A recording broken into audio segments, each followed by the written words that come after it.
the blueprint to beating the New Orleans Saints.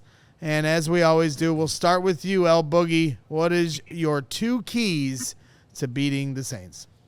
First thing you got to do is build on the run game. 14 carries, 100 and some so yards. We have to build on something that we're trending. Our offensive line, they're opening holes.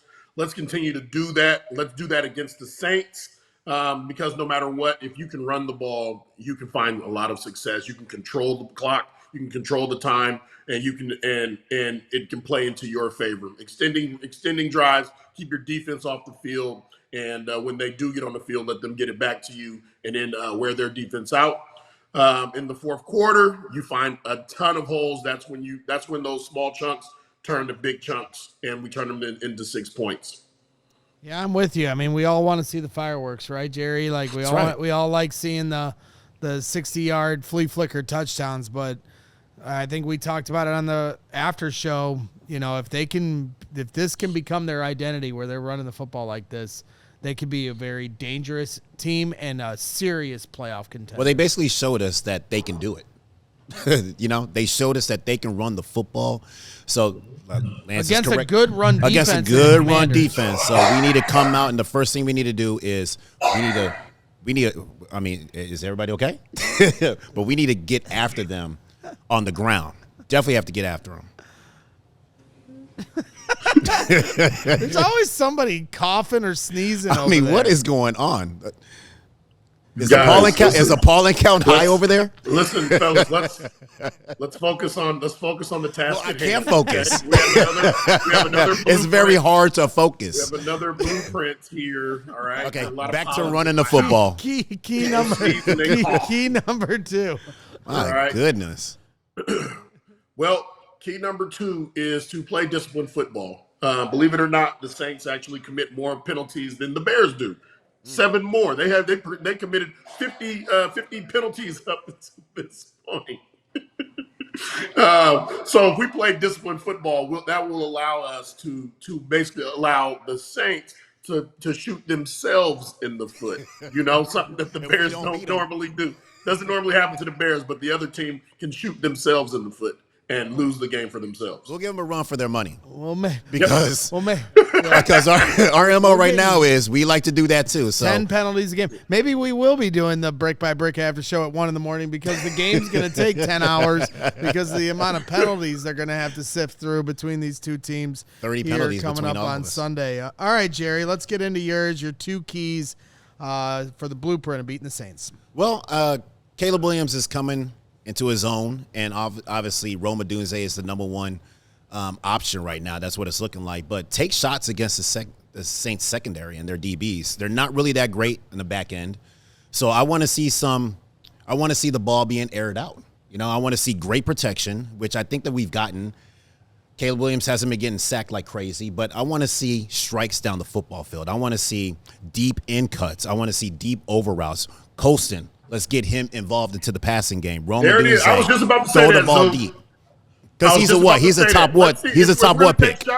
If we're going to take shots, at least let us see our number 10 pick. You know what I mean? Give us at least 3 to 4 shots at Colston Loveland catching the ball. I want to see him featured. That's what I want to see. I want to see our tight ends featured, and I want to see them spend. They're big targets that can run, and I feel like this year they haven't gotten the ball the way that they should have gotten the ball, but especially Colston. You are a top 10 pick. I want to see them implement him into the offense. I want to see deep strikes because that's what he can do. He can create mismatches against the Saints secondary. And the Saints secondary is not really that great. So there's opportunities to light it up. And even though, Booty scored all those field goals, the money that jingles, I want to see the money that folds. I want to see touchdowns. I want to see the ball in the air, and I want to see them scoring touchdowns. We like seeing the money that jingles, but we'd rather have the money that folds. So let's bring those touchdowns on. Come on now. I want to see top 10 pickish type stuff. Exactly. Well, he's certainly got a lot of money that folds in his pocket after being a top 10 pick. Hopefully you find the pay dirt to pay the Bears back a little bit. It's time. We need to see it now. So how about your second key to the game there, Azumah? So take shots was the first one, but we have to minimize Alvin Kamara. So he is a really great back. He can do it all. He can run between the tackles. He can bounce the ball outside. He's really good out of the backfield when he's catching the ball as well. So we have to be aware of him at all times because he's the type of guy that can crease and can gash you at anywhere on the football field, and he is a weapon that they will look towards as well. So they will get him involved and be creative with him. We just have to minimize him. I think that he's going to get his fair touches and his yards, but if we can minimize him, keep him out of the end zone, it increases our chance for success. Yeah, there's another guy that I think some Bears fans thought the Bears might try to get, but it doesn't sound like he's going anywhere. He's loyal to New Orleans, but I know some Bears fans were looking at him. All right, my 2 keys, Steven, I'm going to start with, Briggs, you're going to be proud of me, my number 1 key for this week as we continue to evolve on offense. Get your tight ends involved. There you go. Get your tight ends involved. It's time. It's past time. It's past. We're using the tight ends a lot here in this offense to block, and they've certainly done a really good job here. If you watch the tape and we'll go back and watch these games, tight ends are blocking their asses off, in this offense, including on Monday night. But we need to start getting some production from them in the passing game right now. And Colston Loveland was injured for a few weeks. He came back. Had a BS call on him to start the game, but then he disappeared, until the end. There's only one football, to go around. There's certainly a lot of different targets on the field. I know everybody's going to continue to pick on Colston Loveland because Tyler Warren is having a standout rookie season. The Colts are finding him? Yeah, the Colts are finding him. So it's time to find Colston Loveland, but I will stand on this hill, Lance Briggs. Colston Loveland is a good football player, and just because we have not seen it yet doesn't mean that isn't the case. And I'm promising you, as your friend, that Colston Loveland will eventually show you who he is and who he's capable of being as a top 10 tight end in this league. He showed it throughout training camp. He's a willing blocker. He's a physical blocker. And that's where it starts. We got him to block. We got him to block. If you want to be on the field as a tight end, you have to be able to block. Then you can get out. Man, throw the football to him. All right. Damn the blocking. And he's got speed for days. Well, let's see it. He is a speed demon. See it. And so I'm excited for him to show everyone, including Lance Briggs, just how good of a player he is going to be. Don't sneeze. Hey, pump him up. Hey. Listen, the Detroit Lions have no problem getting the ball to Laporta. Okay, Laporta's name became more of a household name in the NFL because of his play in a Ben Johnson offense. So now we have Colston Loveland. We also have Cole Kmet. It should be no problem being able to get the ball to these guys if we're successful. If we can block up front. Okay, and our quarterback can move and pick and choose where he needs to get with that ball. Take what the defense gives us, but hell, if somehow Laporta finds a way to be open all the damn time, we have guys that are tight ends on our team that can play that I believe at a very high level. We should be able to get the ball to them. Especially this week. This is the week where they should be getting the ball. Like, they should be trying to force the ball to them almost, because the secondary with the Saints are not that good. They give up a lot of yards. They give up a lot of touchdowns as well. So we need to exploit this secondary, and we need to let the ball fly. Like, it's time for Kevin Williams to let the ball fly, and it's time for Ben Johnson to get creative and scheme up ways where we can get these tight ends open. We need to see it. Show us the tall 6'6" frame. Show us the strength. Show us the speed, and show us the hands. All right, that's all I'm saying. If I had to ask you guys, so over the last 3 seasons under Ben Johnson, the Lions were top 3 in the league in 12 personnel usage. Where would you say the Bears are right now this season? Not that.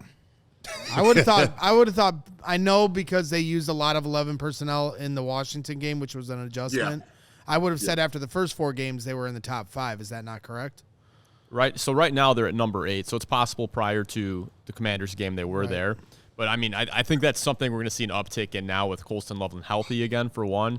And then we did see quite a bit of Durham Smythe kind of in that Brock Wright role for the Lions. You know, he was the blocking tight end. We saw a lot of that from Smythe in Vegas, particularly in the second half.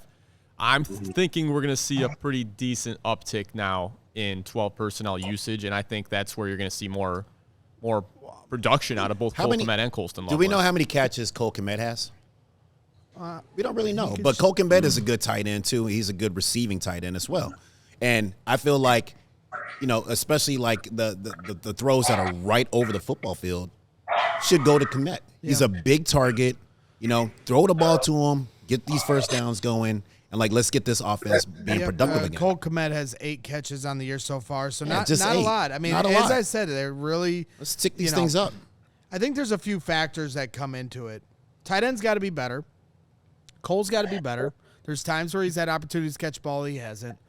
Colston Loveland hasn't been healthy. Caleb Williams has got to look at the tight ends. Yeah. You got to put these guys in position as a play caller. They're throwing screens to Cole on the outside.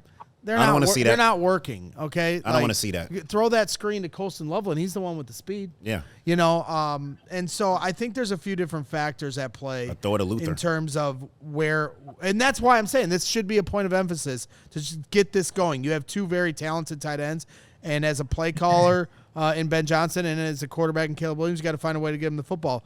To your question about Sam Laporta or your point about Sam Laporta, Lance, in Sam Laporta's rookie year – he played all 17 games, had almost 900 yards receiving and 10 touchdowns. Man. Last year, there was a little bit of a dip. In his second year, surprisingly enough, only 60 catches. He had 86 his first year and only 725 yards as opposed to the 900 and only 7. But they were looking at him. But, yeah, he's a huge part of the offense. So, Sam Laporta sprung onto the scene right away, and it just hasn't happened yet for Colston Loveland. I did see the snap usage was close to 50-50. I think it was 52% for Cole, 47 for Colston Loveland. So you're already starting to see the tides turning in that regard as well. And you saw on the final drive of the game on a crucial third down when they got down to score for Moody. DeAndre Swift had all the big runs, but Colston Loveland had the big catch. So that's a good sign in terms of trust. I would like to see them use the tight ends also in the red zone.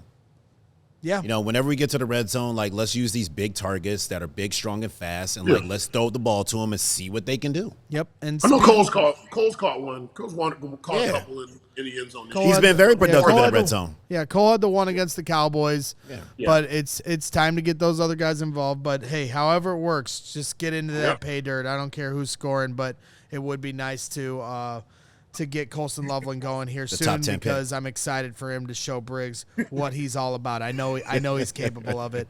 Speaking of the red zone, my final point of emphasis and key to this game is to contain Taysom Hill. Mm-hmm. He is a playmaker for this team. He is a red zone threat for this team.